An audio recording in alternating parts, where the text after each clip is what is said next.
אזרחינו ושכנינו המוסלמים. אנחנו דתות שונות, אבל משפחה אחת, משפחת אברהם. גם הקדוש ברוך הוא וגם המשפחה העמיד אותנו הרבה פעמים בניסיונות.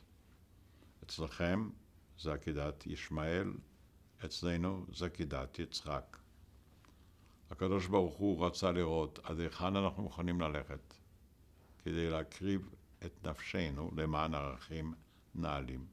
הוא הציל אותנו ברגע האחרון, אבל גם ציווה עלינו שאנחנו נימנע מלשפוך דמים. אין לנו דבר יותר יקר מהילדים שלנו.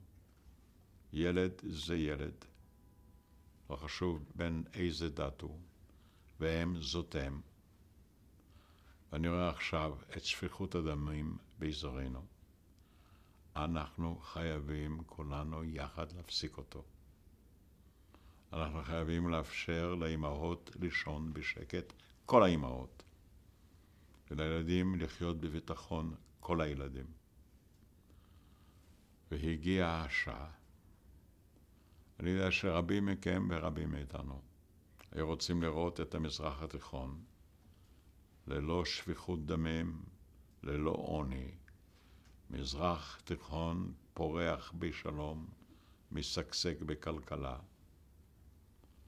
ושבאמת טוב לכל אחד מאיתנו ולכולנו יחד. אני מברך אתכם מקרב לב, כולם ואינטום בחיר.